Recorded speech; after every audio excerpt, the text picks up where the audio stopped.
Dave knows how. Welcome back to the channel and welcome back to my makeshift shop. Now my shop's not much, but a lot of stuff happens in here, man. We get some mad scientist action going on up in here sometimes. So let's jump inside the shop and see what we got going on right now. We're building a set of splitting stands for the back of the Kubota tractor so that we can do the split job and take this sucker apart. We've got the splitting stands for the front, and you've already seen that in a previous video. Let's jump in here and check out what Dave's got going on. It's crazy time around here. All right, so we got this piece right here that we've been machining on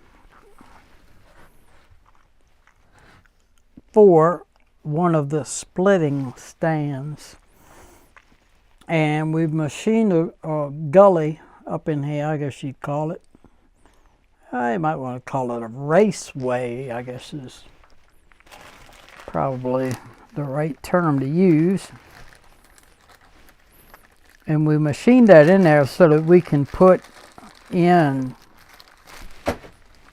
a thrust bearing. So this is what a thrust bearing looks like. So we got the bearing that goes in the middle, and then we got two thrust washers that have been ground to a very slick finish, and that's going to sandwich in between there. So this has been machined out so that this will go up inside of here, and then the piece that sits on top of here will be able to rotate on that thrust bearing. So we've machined this surface of this part down so that this top thrust washer will set out proud of this part in here. So the next piece that sits on top of here will spin on there relatively easy, we hope. Anyway, that's the game plan.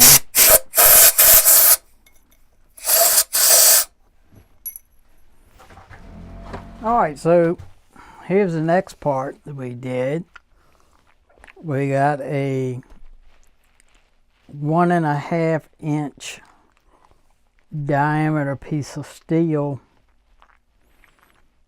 I think it's about 12-14 inches long, maybe. I don't know. I can't remember. Anyway, it's that long. And we cut a thread on it. Now this is a Acme thread. It takes you have to hand grind the forming tool to cut this type of thread. And I'm not the best at, you know, hand grinding these forming tools, but it was turned out good enough. Cut 1.5 inches, 4 threads per inch. That's a pretty big thread. Now an Acme thread is made for transferring loads. So if you've got a load that you need to move, an Acme thread is basically what's used in an apparatus like that. You'll find a lot of times an Acme thread, you'll find them on lathes. You also find them on those scissor jacks for jacking up your car. That's got an Acme thread in there. So after machining the Acme threaded bolt, massive big bolt, we had to make a nut to go with it. So we machined this nut. We just left it round. We didn't cut it. We bored some holes in it so that we can stick like a 1/2 inch piece of steel in there. We either weld it in place or just have it so we can stick it in there and rotate this to put this nut on there. So the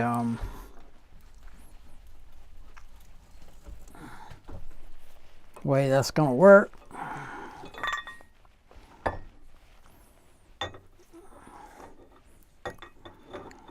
go.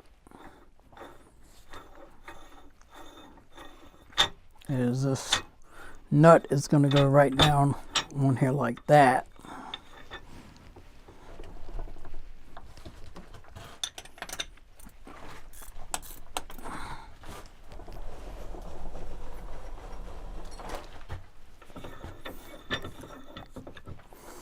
So, and we turn this between centers, so it's pretty accurate. That last part that we showed machining was this piece right here, and we machined this out so we can put a thrust bearing in there. And the reason why that thrust bearing is going to ride against this surface. So when we put this down in there like that, this nut is going to rotate on that thrust bearing, and as we turn it, it's going to jack this up and down.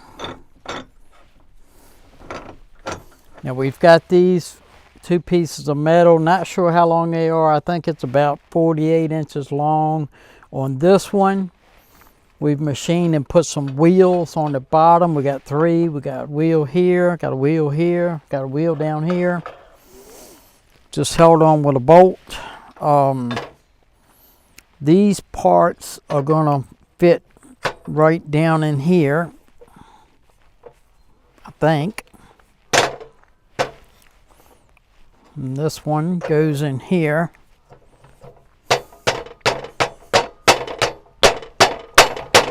Like that.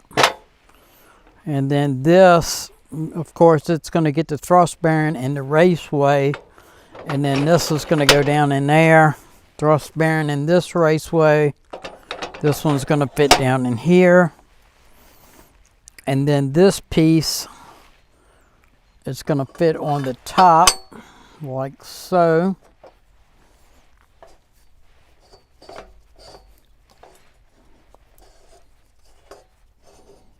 Let's see what we got here. Something ain't right.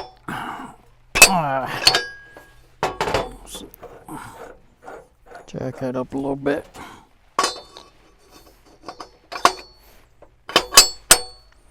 Alright, and then go down with it. Okay, so that's going to fit on there like that. We're going to screw this down until it's flush.